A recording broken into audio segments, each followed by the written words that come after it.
Yo la team, aujourd'hui on se retrouve sur un spot breton, ma terre d'origine finalement.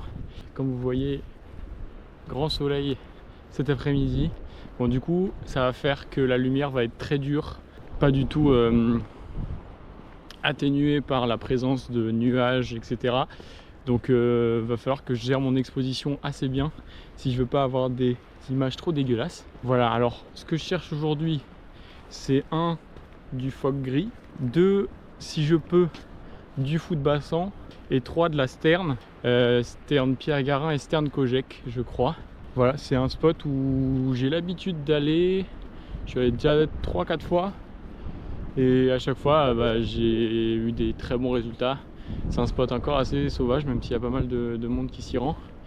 Avant d'allumer la caméra, j'ai vu un nutri épi et j'ai pu faire un super portrait de rouge-gorge. Je vous mets les photos juste ici.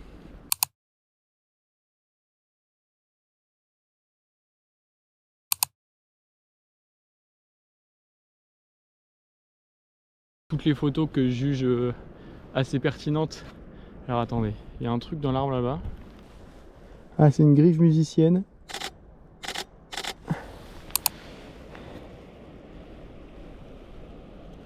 Bon, elle est très loin. Je vous mettrai...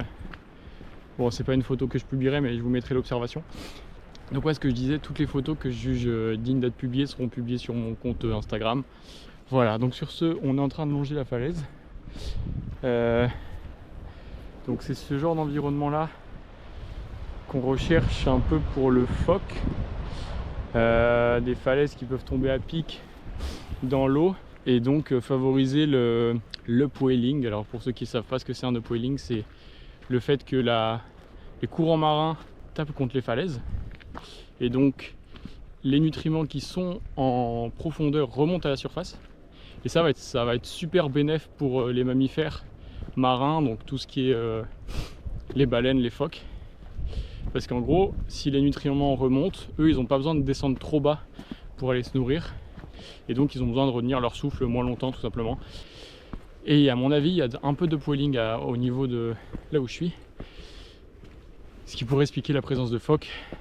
En plus du fait que la colonie est vraiment pas loin. Mais bon, elle est au large. À mon avis, tous les phoques doivent y être en ce moment. Sauf certains individus. Ah bah, ben voilà. Hop. Oh la clim. Oh la clim, c'est une bouée. Putain, j'étais trop fier de moi. Ça m'apprendra à parler trop vite. Bon, c'est un phoque avec beaucoup d'algues dessus quoi, mais on est quand même dans un super cadre. C'est... La vache, c'est beau. Hein. Alors c'est aussi pour moi l'occasion de tester ce harnais de chez Coton Carrier qui va me préserver le dos autant qu'il préserve mes mains d'ailleurs. Ça me permet de ne pas avoir à garder le boîtier en main constamment. Je l'ai sur le buste, il est sécurisé avec un clips et je peux vraiment le sortir super facilement. Il est sur un petit rail. Voilà, donc pour l'instant le ressenti est très bon. Et vu que mon matos pèse à peu près 2 kg sur l'avant, du coup ça permet un peu de compenser les 3 kg du trépied plus le micro, tout ce que je trimballe dans mon sac. Mais en tout cas pour l'instant très bon ressenti pour le harnais. Donc si jamais vous avez un peu de sous et que c'est uniquement le poids de ce genre d'objectif qui vous déchauffe à les acheter, et je vous conseille ce type de harnais, c'est vraiment cool. Bassan. Bon, je suis encore un peu loin, mais c'est chouette parce que, mine de rien, ça veut dire qu'il est là, quoi. Donc voilà, l'espoir n'est pas mort. Et mine de rien, ça fait un premier goal atteint. Il se rapproche. Superbe.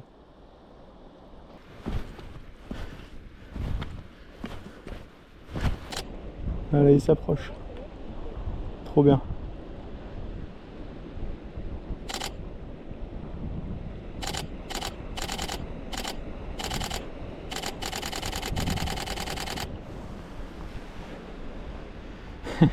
comme vous avez entendu rafaler. Voilà, il vient de pêcher. Alors à mon avis je dois pas avoir le moment où il rentre dans l'eau et je pense que je suis complètement surexposé. Ouais c'est ça, je l'ai manqué de peu.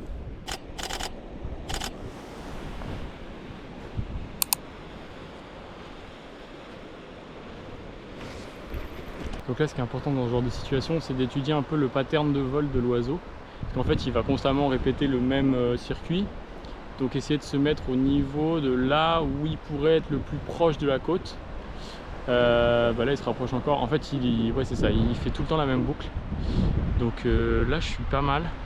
Le seul truc qui va pêcher en fait c'est le piqué de mon objectif. Mais bon, ça c'est pas une grande nouvelle. Et là il va se poser, ouais c'est ça, là il va se poser dans l'eau. Donc il y a juste à attendre qu'il repop tout simplement. Il a pas beaucoup de contraste sur le corps. Le jaune n'est pas très marqué, le noir sur le bout des ailes non plus. Donc à mon avis c'est un jeune individu. Ce qui est bien c'est que je l'ai en visu, donc vraiment j'ai juste à attendre qu'il s'envole et à le suivre tout simplement. Pour l'instant c'est le premier truc que je vais chercher à photographier en le plus proche possible. De toute façon je pense qu'il va pas se poser sur la terre parce que c'est pas sa colonie du tout et en 5 fois ici j'ai jamais vu un fou de bassin se poser ici, mais en tout cas c'est un très bel animal, je suis content de l'avoir vu, content de l'avoir photographié aussi. Les photographies sont pas de super proximité mais elles sont pas dégueulasses non plus, donc c'est cool. Alors après je pourrais aussi chercher la photo parfaite en allant me mettre en bas de la falaise et donc au ras de l'eau et attendre que le truc passe. Malheureusement j'ai peur que mon autofocus soit pas assez pertinent pour choper un truc qui fonce à 80 km/h dans l'eau. Donc je décide de rester en haut de la falaise, comme ça quand il me passe devant je suis au même niveau que lui et du coup ça fait des photos intéressantes parce que les photos d'oiseaux depuis le bas, bon, c'est pas mal dans certains cas mais je crois que j'en ai beaucoup sur mon compte. Et donc là je vais chercher à faire autre chose quand même. Mais oui, s'il peut passer un peu plus proche, au pire la photo du plongeon, enfin la rafale du plongeon, elle sera pas magnifique mais elle aura le mérite d'être là. Et j'espère juste qu'il passera un peu plus près. Là j'ai des photos qui sont bien piquées, donc c'est chouette. Franchement là le trajet est rentabilisé, j'ai envie de dire. Mais bon, si je peux choper plus, là ça fait même pas 1 heure que je suis là, je suis déjà content. Donc on va attendre de voir ce que la nature nous réserve. Voilà, les news. Il y a un deuxième fou de bassin qui est arrivé, mais vraiment ils sont à... Là-bas il y en a un à 1 km, là-bas il y en a un autre à 1 km. Là par contre il y a 2 cormorans en dessous du goéland. Ça peut être pas mal. Donc, je vais peut-être me rapprocher, voir ce que ça dit. Mais me rapprocher vraiment tranquillou parce qu'il faut pas leur faire peur. Et voilà, en plus la mer est basse donc je peux passer sur les cailloux. Tout à l'heure je pourrais pas, vu que les fous de bassin ont l'air inactifs, je pense que c'est le bon moment pour aller tenter autre chose. Et puis je reviendrai ici si jamais je vois que les fous commencent à s'agiter.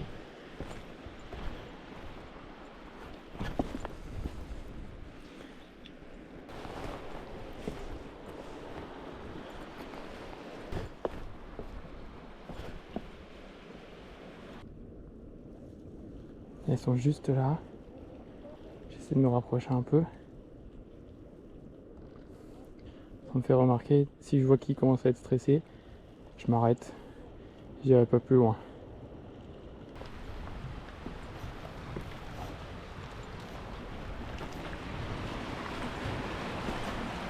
J'essaie de me planquer derrière un rocher devant pour qu'il ne me voit pas trop arriver et qu'il ne me voit pas tout court d'ailleurs, parce que s'il voit ma tête apparaître derrière le rocher, c'est la meilleure façon de le surprendre et qu'il s'envole. Je vais m'arrêter là parce que je pense qu'il y en a peut-être un des deux qui m'a repéré. Là je suis à une petite centaine de mètres. Donc on va faire ce qu'on peut avec ce qu'on a. Et voilà. Celui de gauche c'est un juvénile. Mais je sais pas si c'est un juvénile de grand cormoran ou de cormoran épais. Alors là ça fait une petite vingtaine de minutes que je suis là. Ils n'ont pas bougé. Donc ils semblent s'être un peu habitués à ma présence. Ils ont fait leur toilette, donc normalement ils sont pas trop perturbés. Voilà, mais bon, pour l'instant je tente pas d'aller plus près. Bon alors, update. Pendant que j'étais planqué, ils ont décidé de plonger. Donc ils se sont pas envolés, donc je sais pas si c'est vraiment à cause de moi ou pas, mais bon bref, je vais m'en aller. Ça a fait une belle photo de l'adulte et du juvénile qui se suivent, donc à mon avis c'est la même espèce, donc c'est bien un cormoran huppé. Voilà. J'aime bien cette photo, on voit le jeune qui suit probablement un de ses deux parents. Et c'est pas mal. Bon après j'avais pas une vitesse d'obturation assez haute, donc il y a du flou de mouvement. Après je sais pas si c'est vraiment grave, mais l'image est pas figée quoi, il y a du mouvement. Ça peut être intéressant aussi d'en amener, hein, mais moi j'ai plutôt l'habitude de bosser à 1/2 millième de seconde, là j'étais à 1 millième, donc je sais pas, dites-moi ce que vous en pensez. Alors j'ai retrouvé un cormoran, on va pas s'approcher, on va pas répéter nos erreurs. Par contre, et la lumière du soleil comme ça peut être un très beau contre-jour. Je vais essayer d'être créatif là-dessus. Bon bah je vous laisse avec les résultats, sauf si c'est dégueu.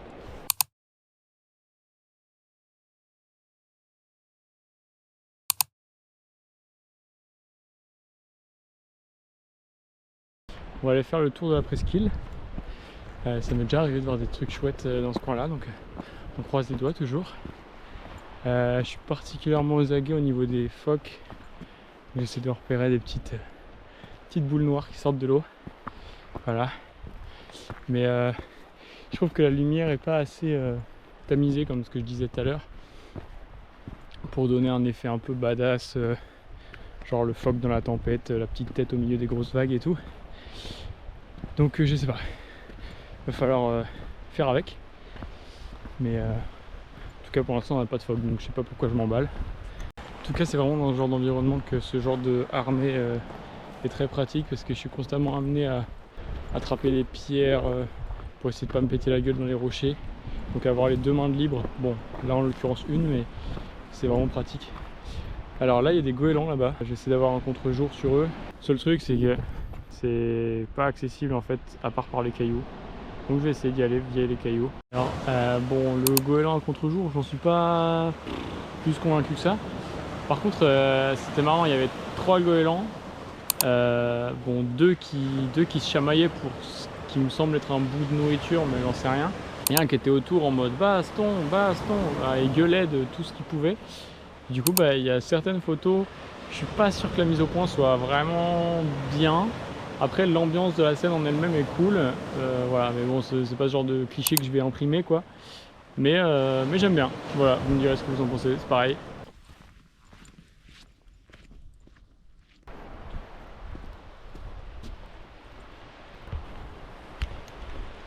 Alors là je suis vraiment au bord de la falaise. Je sais plus ce que j'étais en train de photographier, peut-être un cormoran dans l'eau. Et en fait je me suis pas rendu compte, mais il y en a vraiment genre 1, 2, 3, 4, 5, 6, 7, 8, 9, 10. 10 sur le même rocher, juste en bas. Vu la gueule de la falaise, je vais clairement pas tenter de descendre, hein, pour essayer de rester en vie. Mais l'angle est intéressant. Moi je préfère prendre des photos de un individu, genre, je sais pas, je trouve que ça a plus d'impact, ou deux, mais s'ils interagissent, là ils sont vraiment 10 et immobiles, donc autant en prendre qu'un. Mais vu qu'ils sont très regroupés, c'est très compliqué de faire un plan serré sur un individu, et je sais pas quoi tenter non plus sur au niveau de la lumière, si je fais du contre-jour, j'en sais rien. Bon, du coup j'ai sorti le trépied pour filmer un peu la scène. Donc là ce qu'on voit c'est en fait il y a beaucoup de juvéniles, il y a un adulte, c'est celui qui a la huppe, qu'on voit assez bien d'ailleurs, et pas mal de juvéniles. Ah bah il y a un goéland qui s'invite à la fête. Bah, c'est une belle scène. Voilà, après c'est plus compliqué pour faire des photos dans une ambiance adéquate quoi. Mais pour la vidéo c'est sympa. Là le soleil est en train de se coucher. Il n'y aura pas eu de phoque aujourd'hui. Bon après là je pense que je vais faire demi-tour.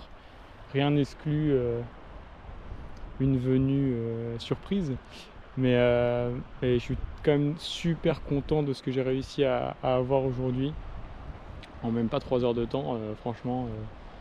Et là franchement il n'y a pas à dire, hein.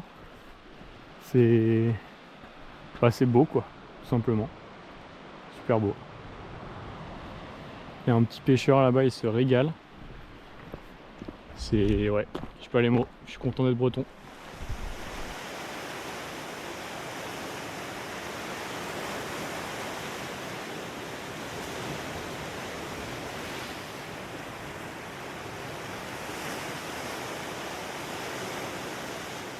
Moi j'étais sur le point de faire l'outro, mais il y a des dauphins qui sont apparus. Ça va être impossible à photographier, ils sont super loin. Mais meilleure surprise. Ok.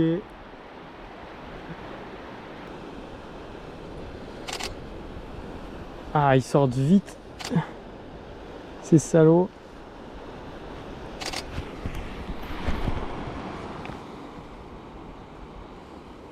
Bon, bah voilà le trépied de nouveau sorti. Donc là, vous avez en visu les dauphins. Je pense qu'ils sont 2 ou 3. Ils sont en train de faire leur vie. Voilà, des fois ils accélèrent un petit peu. Bon, ils sont pas en train de sauter non plus. Hein. C'est pas le printemps, hein, mais ils sont là, quoi. À mon avis, ils ont attendu que la marée remonte pour venir. Contrairement aux phoques qui sont pas venus aujourd'hui. Bon, c'est comme ça. Ou alors ils sont venus et je les ai pas vus. C'est aussi très très probable. Mais en tout cas, trop content d'avoir pu vous partager ça. Bon, mais écoutez, c'était un plaisir de vous avoir partagé ces petites images. Je suis très content de ma journée. Ce harnais m'a bien servi, donc Cécile, Laurent, si vous passez par ici, je vous dis merci. C'est vraiment un bel objet, quelque chose qui m'a servi, qui va me servir surtout. Voilà, j'espère que vous aurez apprécié la vidéo. On se retrouve très bientôt. Tchuss!